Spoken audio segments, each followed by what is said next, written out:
నేడు నారాయణపేట జిల్లాలో సీఎం రేవంత్ రెడ్డి పర్యటించనున్నారు. జనజాతర పేరుతో నారాయణపేటలో ఏర్పాటు చేసిన భారీ బహిరంగ సభకు ఆయన హాజరు కానున్నారు. మహబూబ్ నగర్ పార్లమెంటుపై స్పెషల్ ఫోకస్ పెట్టిన రేవంత్ ఇక్కడి నుంచే ఎన్నికల ప్రచారాన్ని ప్రారంభించనున్నారు. సాయంత్రం 5 గంటలకు హెలికాప్టర్లో సీఎం రేవంత్ రెడ్డి నారాయణపేటకు చేరుకుంటారు. మరోవైపు సీఎం పర్యటన నేపథ్యంలో భారీగా బందోబస్తు ఏర్పాటు చేశారు.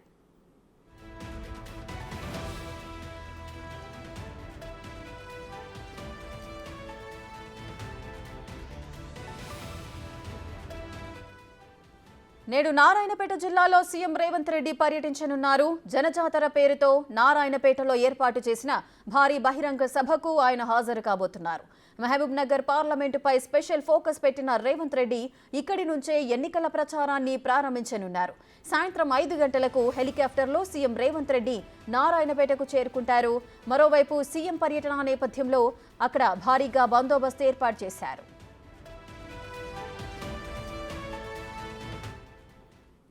సభా ప్రాంగణం నుంచి మా ప్రతినిధి శంకర్ లైవ్ లో సిద్ధంగా ఉన్నారు.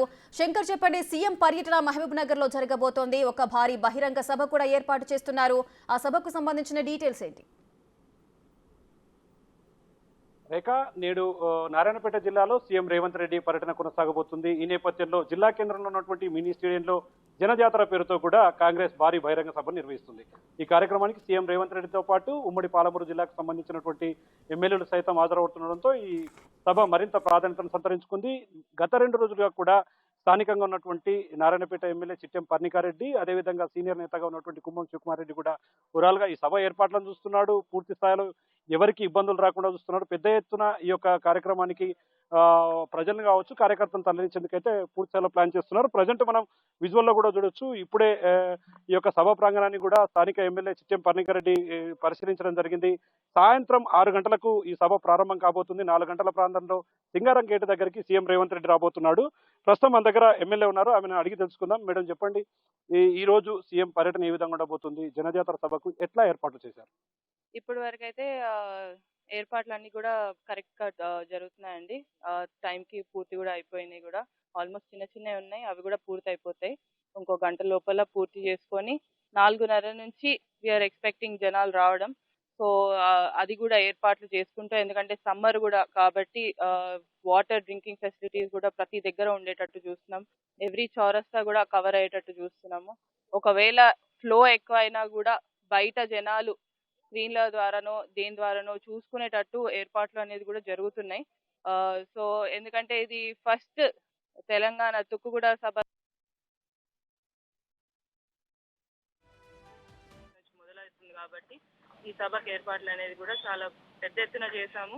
సో చూడాలి, ఇప్పుడు 6:30కి సభ ప్రారంభం కావాలి. మేడం, అంటే ఎంతమందిని ఎక్స్పెక్ట్ చేస్తున్నారు? మొత్తంగా చూస్తే ఇది పెద్ద ప్రాంగణంలాగా ఏర్పాటు చేశారు. దాదాపుగా ఎంతమంది వచ్చే అవకాశం ఉంది? రేవంత్ రెడ్డి వెంట ఇంకెవరైనా ముఖ్య నేతలు కూడా ఈ కార్యక్రమానికి హాజరు కానున్నారు? మహబూబ్ నగర్ పార్లమెంట్ పరిధిలో ఉన్న ముఖ్య నేతలు అందరూ కూడా హాజరు కానున్నారు. అటు నాగర్ కర్నూలు పార్లమెంట్ నుంచి కొంతమంది కూడా రాబోతున్నారు. సో ఉమ్మడి మహబూబ్ నగర్ జిల్లాకి సంబంధించిన ముఖ్య నాయకులు అయితే ఉంటారు. దాంతో పాటు మంది అంటారా అండి, ఇప్పుడు మేము చెప్పలేము ఒక లెక్క అనేది. ఇప్పటి వరకు మాకు తెలిసిన లెక్క అయితే 50,000 దాటుతుంది. సో దాని ఏర్పాట్లు అనేటివి కూడా మరీ ఎక్కువ ఇది కాకుండా, జనాలకు కూడా ఇబ్బంది కాకుండా చూస్తున్నామండి. మేజర్ గా ఈ జనజాతర సభ ముఖ్య ఉద్దేశం ఏంటి మేడం? అసలు ఈ రోజు నారాయణపేట జిల్లాలో ఏర్పాటు చేస్తున్నారు. మేజర్ గా పాలమూరు పార్లమెంట్ సెగ్మెంట్ పై కూడా సీఎం రేవంత్ రెడ్డి చాలా ఫోకస్ పెట్టినట్టు చేస్తుంది. ఈ సభలో మెయిన్ ఎట్లా ఉండబోతుంది? దేన్ని ఉద్దేశించి సభ నిర్వహిస్తున్నారు? మెయిన్ పార్లమెంట్ ఎన్నికల సందర్భంగా వంశన్నకి మద్దతుగా ఎలా నారాయణపేట నియోజకవర్గం నుంచి ప్రజలందరూ కూడా ఫస్ట్ ఏంటంటే, ముఖ్యమంత్రి గారు మొదటిసారి ముఖ్యమంత్రి అయిన తర్వాత మా నారాయణపేట నియోజకవర్గం రావడం జరుగుతుంది. ఏదైతే నారాయణపేట కొడంగల్ ఎత్తిపోత పథకాన్ని ఆయన ఏదైతే ఆమోదం తెలిపారో దానికి కూడా ఫౌండేషన్ వేయడం జరిగింది. దానికి కూడా కృతజ్ఞత సభగా మెయిన్ గా మేము చూస్తూ దాన్ని అట్లనే పార్లమెంట్ పార్టీ పరంగా కూడా సభగా నిర్వహిస్తున్నాము.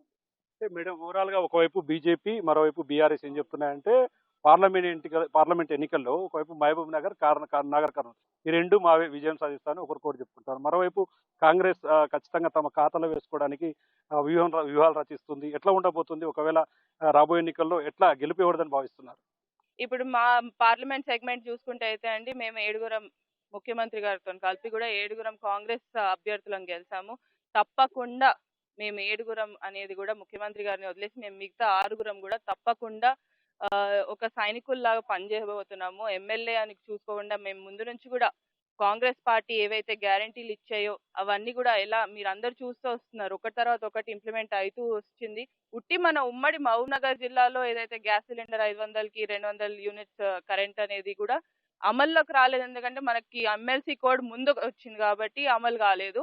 లేకపోతే ప్రతి ఒక్కటి కూడా ఒకటి తర్వాత ఒకటి చేసుకుంటూ వెళ్తున్నాము. యువకులకు కానివ్వండి 30,000 ఉద్యోగాలు ఇప్పటి వరకు భర్తీ చేసుకుంటూ వచ్చాం. 2 లక్షలు అని చెప్పాము. 30,000 ఆల్రెడీ నోటిఫికేషన్ జారీ చేయడం జరిగింది. అన్ని కూడా ఉద్యోగాలు కూడా భర్తీ అవ్వడం జరుగుతుంది. దీంతో పాటు ప్రతి ఒక్కటి మేము ఏదైతే వాగ్దానం ఇచ్చామో జనాలకి ఇది చేస్తాము అని చెప్పాము అవన్నీ చేసుకుంటూ వెళ్తున్నాము.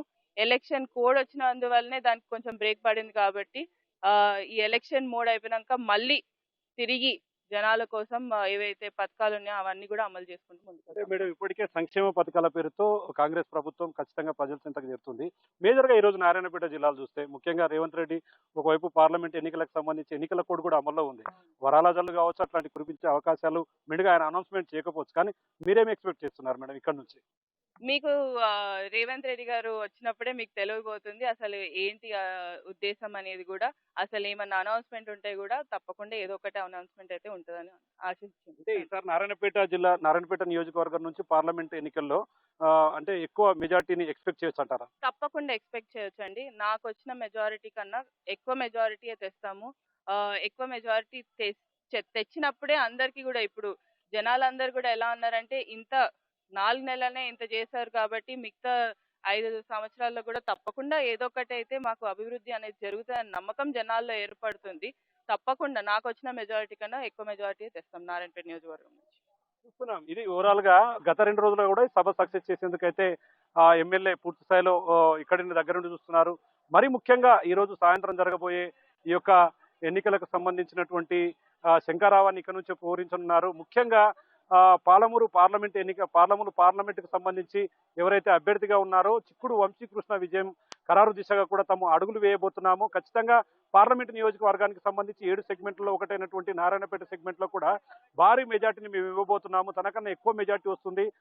ఒకవైపు కాంగ్రెస్ పార్టీ అధికారంలోకి వచ్చిన తర్వాత పార్లమెంట్ ఎన్నికల నేపథ్యంలో ఎన్నికల కూడా అమల్లో ఉంది. ఇదంతా కూడా అభివృద్ధి పథకాలు అందట్లేదని చెప్పి ప్రతిపక్ష పార్టీలు కావచ్చు, బీఆర్ఎస్, ఒకవైపు బీజేపీ తప్పుడు దారి పట్టిస్తున్నాయి. కానీ ఇదంతా అయిపోయిన తర్వాత ఖచ్చితంగా ప్రజలకు మేలు చేసే దిశగా కూడా అడుగులు వేయబోతున్నాం. సీఎం రేవంత్ రెడ్డి సాయంత్రం 5:30 గంటల ప్రాంతంలో కూడా ఈ సభలో మాట్లాడబోతున్నారు కాబట్టి ఆయన ఏం మాట్లాడతాడు, నారాయణపేట జిల్లాకు ఎలాంటి విషయాలు చెప్పబోతున్నాడు, కార్యకర్తలతో ఏం షేర్ చేసుకోబోతున్నాడు అనేది మాత్రం మనమంతా వేచి చూడాల్సిన పరిస్థితి ఉంది. రేఖ.